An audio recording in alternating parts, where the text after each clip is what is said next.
Yes, YouTube, so we are back again. This is going to be the last little snippet you see of me in this house because today is moving day. It's a little bit early, as in I'm supposed to be living here for another 4 days. Living arrangements have changed. I'm actually moving in with a lad now. There's some space had freed up in his house. So I'm all packed, all ready to go. Everything is all sorted. I just need to order a grab.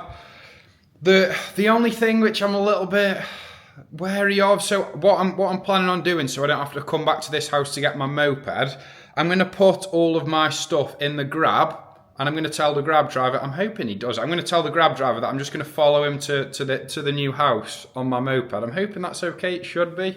Just need to make sure that I don't lose him because he's gonna have all my stuff. But yeah, I mean, sad times, not really sad times. I've still got at least another month here. It's been great, to be honest. This house has been absolutely sound. It's literally exactly what I needed. I've been on my own, so again, more than enough room for me. The only thing that was not a letdown, but a little bit of an inconvenience is, oh, what's the camera doing? Is the location. This house, it's great in terms of the actual house itself, but it's not in the best spot. It's a little bit far away from the gym and where I like to go for food. So yeah, all clean and tidy. The cleaners came in yesterday. I just need to leave my key inside the little lockbox when I leave, and then that'll be me done. I've got my bags, I've got my protein, I've got my food, obviously got my case upstairs. So yeah, I guess next time you'll see me, I'll be in the new Gaff. I can't wait to share it with you, man. I can't wait to live in it. I'm going to be living like an absolute king. Oh, I can't wait to show you. I have actually been round once just to have some food with Cole, the lad I'm living with, and oh God, it's unreal, man. I'm getting excited talking about it, but this new Gaff is just unreal. Yes then, people, so we are here. I've dropped off my bags. I've had a little wander around. I've actually been here before to have some food with Cole, but it's just absolutely ridiculous, man. So I'm literally stood at the front doors here, as you can see. So walking into the front doors, oh, that's very close. Got a nice little pool for two. Again, it's just me and Colin here. Tell you what, I haven't actually been upstairs yet, so let me have a little venture upstairs. Apparently there's a little rooftop terrace. Very nice. Coming up the stairs. Just walked up those stairs. Not that anyone's that bothered. Oh wow, okay. Nice. What a proper little roof terrace. So spacious. Got a nice little bench there with no chairs if you want to stand up and do a little bit of work. We've got a Cole said it's a little gazebo. Can I peer inside? Just slide you through. Okay, so a little seating area. I don't know if you'd be able to see that. Little seating area with a little bit of cover. Very nice, very, very, very nice. Not that that'll be getting much use, I don't think, because I'm busy. Yeah, maybe if the weather's nice, if the sun's beaming down, I've got an hour or two free, I might go up there to have a little chill. But yeah, definitely a nice little feature for the Gaff. Heading back down, let's head into my little headquarters, the bedroom. So again, upgrade from where I was before. Very spacious, very, very spacious. Just me in here. Obviously got my case. I still need to put some clothes away. Just very nice, very nicely styled. And again, more than enough room for me to sort of do what I need to do with. Mirror, me in there, toiletries, shower, nice big open shower with a little skylight, which is always nice. Little toilet. Heading back outside. I'm obviously not going to show you Cole's room, but I will head into the kitchen. So, heading into the kitchen. And again, I like these doors, the windows, I think they're quite cool. Not that it makes a massive difference, but it definitely does make some sort of difference. So, heading into the kitchen. Again, little mirror. Very nice, open plan. I love that, I really do. There's not any walls in the way, again, just fully open plan. You've got loads of room to walk about, got loads of storage space. Lounge, nice little sunken lounge. So yeah, I mean, what more can you ask for? I'm 24, I'm a coach, still fairly new to the game. Things are going well, man. They must be going okay if I'm living in a place like this. So yeah, I'm feeling extremely grateful. I'm not really someone who's massive on reflection, but just to think that a year and a half ago I was working a job that I didn't really like on site, I didn't really know what I wanted to do, I didn't have anything set in stone, didn't have any proper plans, to now, again, I'm 24, 18 months later, living in Bali in a place like this, doing what I want, when I want. I mean, it's great, man. I'm not saying that to boast or to brag, I'm just sort of appreciating the hard work that I've put in over the past 18 months, because it has been a lot of graft. I've worked every day, pretty much every single day for the last 18 months, and I'm starting to reap some of the dividends. Again, I'm not anywhere near where I would like to be in terms of career, and obviously that's normal, I've only been going for 18 months, but getting there. This is like a nice little milestone and a nice little hallmark of how far I've already come. Again, still got a long way to go, but it's nice just to reap some rewards from the hard work that I've put in. I know it's only day one, so I'm still a little bit of excitement there, a little bit of novelty knocking about, but I do genuinely love this gaff. I think it's nice, luxury, and quite spacious as well, considering there's only two of us in here. It's just very convenient, that's the word, it's very convenient. There's lots of room, it's nice. Well, convenient's not the right word for nice. It is convenient though, in terms of location. I'm 5 minutes away from the gym, 5 minutes away from a supermarket. So it's great, it's really great. Massive upgrade from where I was before. Yeah, I don't think I'm gonna get anywhere better than here. So, locked in for a month. Was having a little chat with Carl earlier, the lad I'm living with. I think I might extend for another month. My original plan, for those of you who don't know, was to fly to Japan on the 10th of August, stay there for a week and then go back to the UK. But I've been thinking, do I really want to go back to the UK? Like, the answer's no, I'd probably rather stay in Bali. So I think I'm gonna sack Japan off, stay in Bali for an extra month and then just see what happens from there. Yes then people, so little physique update. This morning I woke up at 89.9 kilos. Yesterday morning, which was after a day of eating one banana, 2 pieces of bread and a terrible night's sleep, I was also 89.9 kilos, which is a little bit weird. I did eat a decent amount of food yesterday. I had a good night's sleep last night, so maybe it'll just take a couple of days for me to get some proper food back into my system. Hopefully I should put a little bit of weight back on. Granted, I've definitely lost a lot of water weight over those past couple of days. I'm definitely a little bit dehydrated, so over the next few days I'm going to make sure to stay on top of electrolytes, on top of my hydration, to get that all back into my system. That is also another reason why I feel like I am looking a lot leaner than I have been over the past week or so, because again, a lot of water has washed off.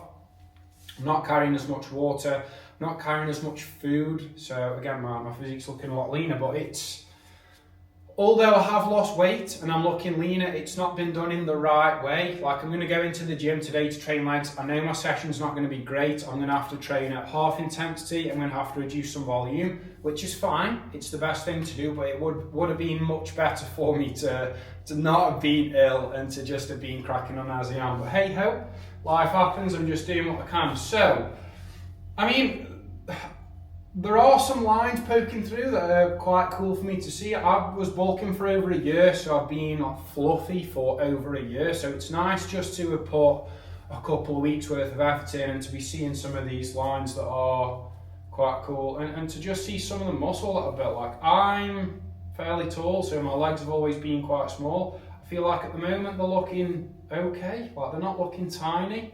Got some lines poking through again that I haven't seen before, which is always quite cool. Upper body's looking okay. I feel like my lower back and my lower abdomen always carry like quite a lot of fat. My arms are always fairly lean. My chest is fairly lean. You can see the striations coming through a little bit in my chest. So yeah, I mean, I'm just going to keep cracking on and I'll get leaner by the day. Maybe not the day, but leaner by the week, 100%.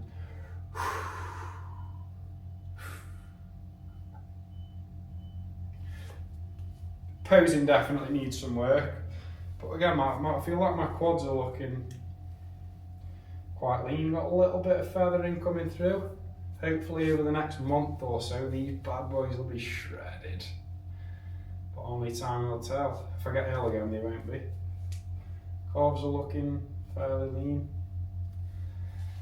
But yeah, considering I've been ill, like, I would say I'm happy with where I'm at. I'm happy with how things have been going. I've been really enjoying my cut. It's been nice just to properly lock in and dial in and put a lot of effort into a goal. And not to say that I wasn't doing that with my bulk, but when you're cutting, you can sort of see the work that you're putting in. The progress is much more visible on a short-term basis. Like with a bulk, you go through the motions, you gain a little bit of weight. It's not really that noticeable in the long term because you're gaining body fat at the same time, so your body composition isn't really that great. Whereas with a cut, like, you can see week to week, you're getting leaner, you've got new lines poking through, you've got a couple of veins that you haven't seen for a while, you've got some striations coming through. So yeah, it's nice, like I said, just to fully lock in, to fully dig in, and to see the results for that. Yes then people, so we are back, just about to start whipping up a little storm in the pan. I've got my eggs and my bread, which is the same brekkie that I have every single day, apart from on a rest day when I have no bread, just eggs. So while I'm whipping up these eggs, I'm just going to run you through my current protocol for my cut. So I've only had one alteration since I dropped down from my bulk. So when I was bulking, 10k steps every day, 5 20-minute zone 2 cardio sessions per week, and then I was on 4.7k calories on a training day and 3.9 on a rest day. So for food-wise, calories have been dropped to 700 on both days. So training day 3.9, rest day 3.2. Cardio has been bumped up 5 minutes, so I've got 25 minutes every day. I've also had 2 extra sessions, so I'm doing cardio every day. Steps are at 12,000, so decent little bump up, and things have been moving really well. I'm down over 10 kilos from my peak weight, and yeah, training's going really well. Still making progress every single session. I think that's something a lot of people get drilled into the heads, thinking, oh, I'm cutting, like I'm not going to be able to progress in the gym. That's just not the case. Like, you really can.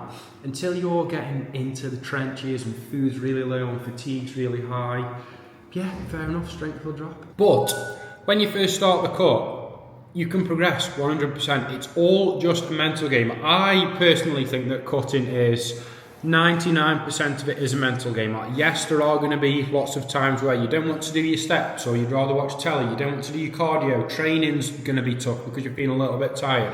You just have to push through and get it done. And that is all just about your mindset and your mentality towards this goal that you've got, and towards getting lean, and just how disciplined you are as a person. Just finished my breakfast, which was actually beautiful. I was supposed to show you, but I forgot.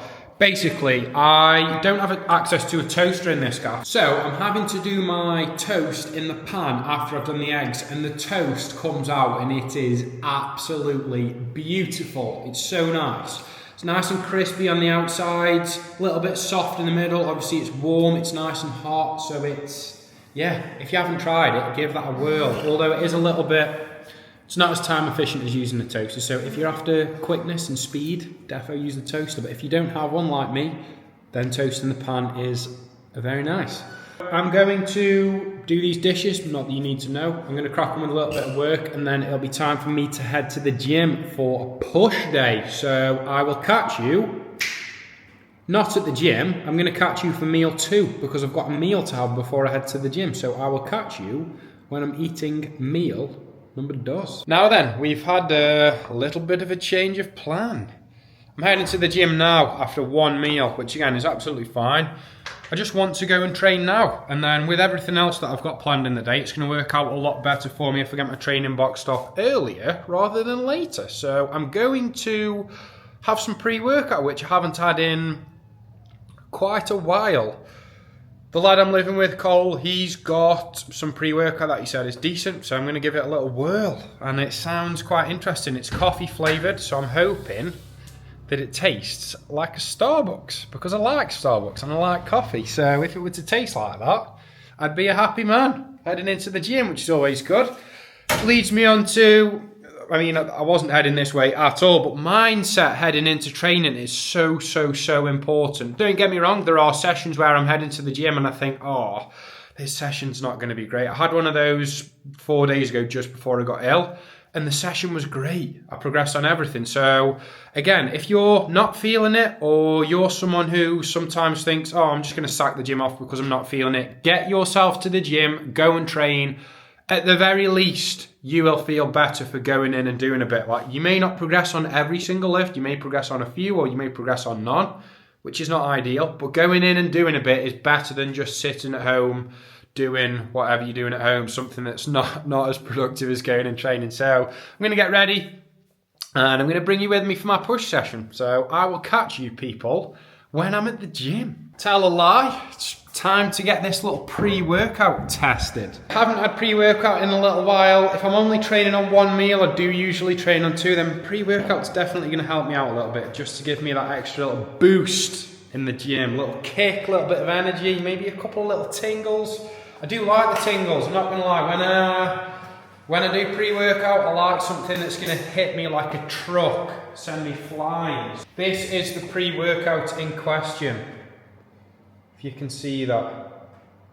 It's supposed to track my face, so I don't know if it's going to let you see that. But EvoGen, which is Mr. Hani Rambod's brand. I didn't actually know he had a supplement company until Cole just told me. Iced mocha coffee flavour. Let's see what that's saying. I'm not going to lie, it smells absolutely incredible, man. God, that smells insane. It smells so nice. What's the... Okay, got a little bit of creatine in here. Always handy dandy.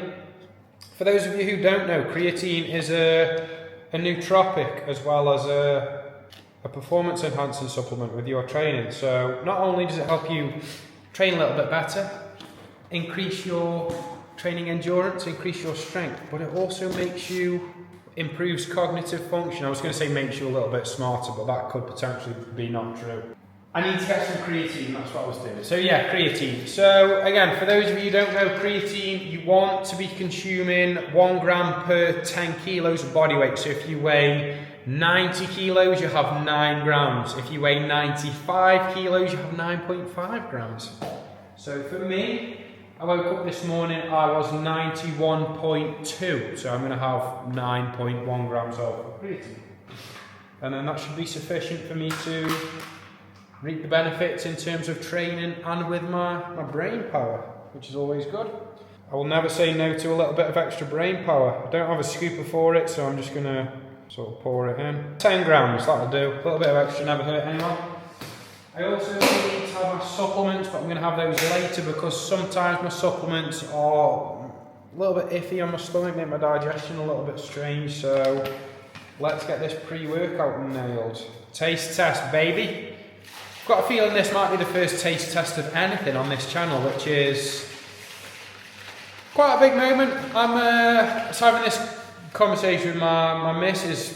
Not recently, but in the past. Like, am I a foodie? I don't know if I'm a foodie. I do enjoy eating nice food, but I'm not like, you know, when some people see some new food and they're like itching, oh my god, I can't wait to try that. Like, I just like eating a bit of nice scran from time to time. Let's see what this is saying. Sniff test. Oh, God, it does smell nice.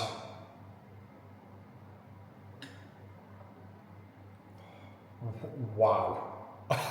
Oh my god.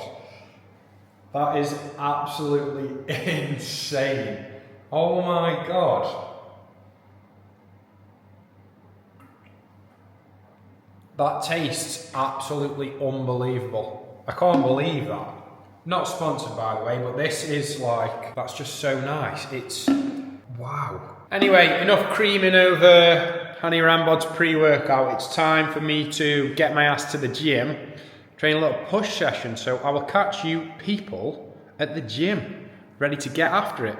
Yes, people, so we are here at the gym for a nice little push session. And I'm not going to lie, this push session is my favourite session at the minute. I absolutely love training it. So in a push session, obviously we train shoulders, chest, triceps. So kicking it off with a nice little primer exercise. If you know me, I always like to start every single session with a primer exercise. So essentially, This is just an isolation exercise to get warmed up, get your mind mentally prepared for the session. I feel like if you were to just dive straight into a compound, there will be sessions where your mind's just not in it. So giving yourself that exercise just to warm up physically and mentally and get prepared for the session means that you can head onto your compounds, really attack them and get the most out of them. So heading into the session to warm up, I feel like a lot of people do a lot of different things for warming up. I keep it nice and simple, nice and quick. Just whatever exercise I'm doing, I will do a reverse pyramid down in terms of reps. So, for example, this lat raise machine, I did a set of 8, a set of 6, a set of 4, a set of 2, and then I worked up to my obviously working weight.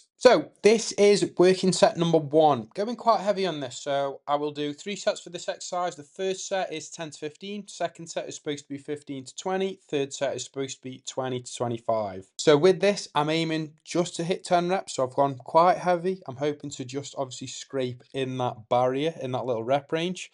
This machine, by the way, is absolutely phenomenal. I've not seen it anywhere else. Usually the handles are fluid. They allow for a little bit of movement, but this machine has a fixed path and it just connects perfectly with the side delt. So yeah, absolutely love machine, beautiful. If you ever see it anywhere, give it a little whirl. I think it's a Jim Lecco machine. So if you see it, give it a try. So first set, I think I got 9 reps, which is good. Just slightly shy of the barrier. And again, I am still recovering from a little bit of an illness. So my energy's probably not where it should be or where it could be if I was fully fresh and properly fueled and I'd had a few nights of good sleep. So hopefully next time I come around to do push, I will actually be able to progress, even though I'm in a cut. Moving swiftly onto exercise number 2, which for today is low incline dumbbell press. And something else you need to bear in mind with warm-ups. Your whole aim of a warm-up should be to warm yourself up enough so that you can complete a top set, but without expending much energy. Like, you want to spend as little energy as possible warming up to preserve energy for your working set. So here, low incline dumbbell press is going to get quite heavy relative to me. So I'm going to do 8 reps with the 25s. I'm going to do a few reps with 35, and then I'm going to head on to my working set top weight, which will be 40 kilos. Heading on to my top set. So got the 40s in hand here, and all I'm trying to think of when I'm going through this movement is just to contract my chest as much as possible. Now, it's very, very easy for your shoulders to dominate and take over this movement. Flaring your elbows will shift some of the tension away from your pec onto your shoulder. I don't know why, for some reason, I just find it much more comfortable for me to actually flare my elbows out a little bit. I do still get some good pec engagement. I can still feel my chest working, which is the main thing.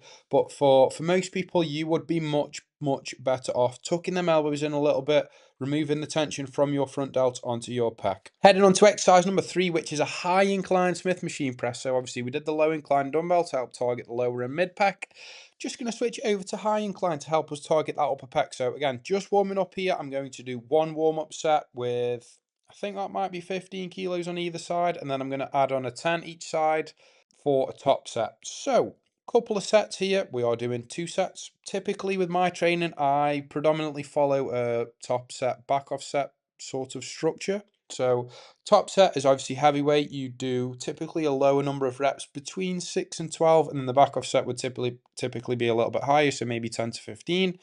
And the aim of the game each week is to just beat the reps that you do each and every set. If you can't beat the reps, up the weight. Do more weight. Now, typically in this gym, I would use the dip machine. However, there was a woman on it, and I would usually jump in and swap the weights around, but I thought rather than putting on and dragging 3 plates of every time, I'll just swap the machine for this session, which again, I think is absolutely fine for most people. Like, yes, you are much better off sticking to the same training program, doing the same exercises, but if it's going to save you 10-15 minutes swapping an exercise for one session, I would typically do that.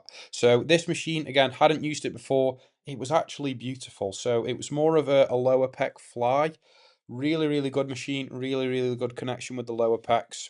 And you just need to make sure that if you are swapping the exercise out, still train hard, still push, still train to failure, and then you will still be incurring some sort of damage and stimulus to the target area, which essentially is all that matters. So just the 2 sets for the lower pec fly, top set, back off set, the exact same drill, and then we are on to an upper pec fly. So again, in this session, we've hit the lower pec with the lower pec fly, we've hit the mid and lower pec with the low incline dumbbell press, and then we've hit the upper pec with a high incline Smith and a pec fly. So in terms of chest focused push session, this is definitely one that you should be following if you want to work on your chest as opposed to your shoulders and your triceps. So similar to most of the other exercises done this session, with the pec fly, we are looking at doing a top set, so a heavy set of 8 to 12, and then a back off set of 12 to 15, and that will see us done for the chest and shoulder work, and then we'll be heading on to the final two exercises, which are for our triceps. On to the penultimate exercise, this funky little number. I saw this online and I thought, ooh, like this movement is honestly great. So set a bench up, set the cable quite a little bit above head height, attach some sort of bar to it. Ideally, this bar is better because it's a little bit more comfortable on the wrists due to the nature of the grip. But it's great. You can get a really, really deep stretch on the triceps. You can get a really, really strong contraction. And you can essentially just go until failure, until you cannot complete another rep. It's very safe, offers a lot of stability. So in terms of targeting and isolating the triceps, it's honestly a great, great movement. So if you haven't tried it already, give it a whirl. Add it into your split. Again, 2 sets here, 1 top set, 1 back off set, and then we are on to the final exercise, which will be an overhead extension. Now then, nice, quick and easy. Shift the bench out of the way, drop the cable a little bit, attach a long rope, and there you are, ready for some overhead extensions, which is going to help to target the long head of the tricep. So for the long head, for us to bias it during any tricep movement, all we're essentially looking for is for our arms to be behind our head. So again, 2 sets here, top set, back off set, and that's going to wrap up the session. Great session this one was. Since I've been ill, this has definitely been my best session since I've been back. It's nice just to have some proper fuel and a good night's sleep. So yeah, hopefully over the next couple of weeks, I can stay in good nick, I can stay fresh, I can sort of push away the illness, and I can keep on training hard and keep on progressing. So that's the session finished. I'm just going to finish off with a couple of posing rounds. Now, posing is something that I definitely need to start doing more, definitely need to start working on. I am planning on competing late next year, for those of you who don't know. Posing is a massive part of competing. Yeah, yes, it's important to have a great physique and to have built a great physique, but you also need to be able to present it in the right way. So it's definitely something I'm going to be incorporating into my routine much, much more frequently. In terms of condition with where I'm at, like I'm sort of happy with where I'm at. I'm still fluffy. I'm still a little bit fatter than I would like to be. Granted, I've only just started my cut, so this is completely normal. But I'm hoping in the next month I can just sort of really dig in, start seeing some great results, and start getting really, really lean because and I would like to scratch that itch. Like for the longest time, I've wanted to just really dig in, get myself into the trenches, which I know sounds weird, and start seeing some great, great progress with the fat loss. So fingers crossed, we can get lean sooner rather than later and see what's been built over the past year, because I've been bulking for a year, I've been fluffy, and I want to get lean. I'm going to leave it there for episode 1, peeps. Drop me a sub, drop me a comment. Please like the video, and I'll catch you next week for episode 2.